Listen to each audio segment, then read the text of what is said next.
How did this genius escape from prison? First, he deliberately confronted the guards. Then he stole the radio batteries. Then he used toilet water to wet the paper. He taped the wet paper to the windows and air vents to make sure the room was airtight. Then he put the delivered food in a sock and put it in the toilet bowl. He used the toilet water to dilute the salt in the food.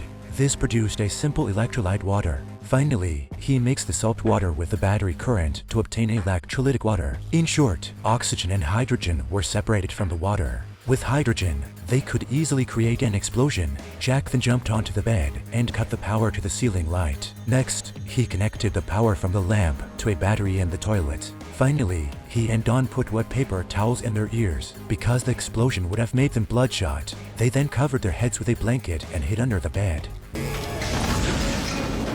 When the cell door opened, they rushed out. The guards heard the commotion and rushed out to check the situation, but they had already escaped through the secure passage. The prison reacted quickly. After all, this is the most secure prison in the world. So far, no prisoner has been able to escape from here. The two men were about to escape through the security exit when they realized that the exit had been sealed off. Behind them, the prison guards were in pursuit. What should they do now?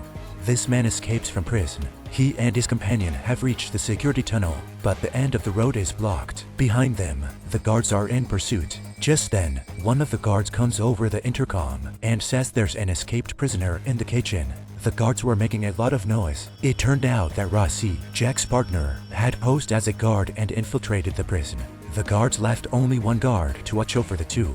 The other guards went to support Rossi. Jack took the opportunity to attack the guards. Once the guard was overpowered, Don tried to kill him, but Jack refused, which made Don suspicious. They go to the door, but it's locked. If they go out the front door, they'll be stopped by the guards. So they decide to get some height. Jack sets up a simple ladder with pins and shelves. Then they went into the laundry room. They put carbon dioxide and alcohol in a metal bucket to make coolant. Jack then soaked a mop in the coolant and applied it to the steel pipe protecting the window.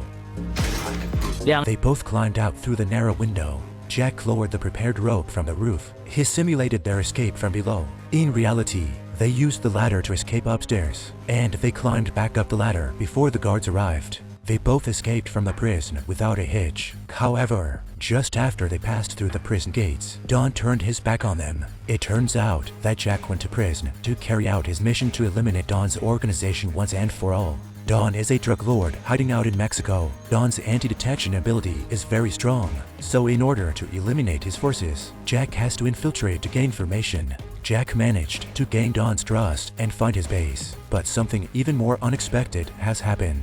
This man is a secret agent. He had just rescued the drug lord from prison, but he only wanted to gain the drug lord's trust in order to eliminate his power. But he didn't realize that the drug lord Don is a cunning man. Because of Jack's reluctance to kill prison guards, he thought Jack's identity wasn't simple. So he electrocuted Jack and took him away after he managed to escape the prison with him. News of Jack's disappearance reached his partner, but there are lots of cars of the same type on the road. It's a needle in a haystack to find the car that took Jack.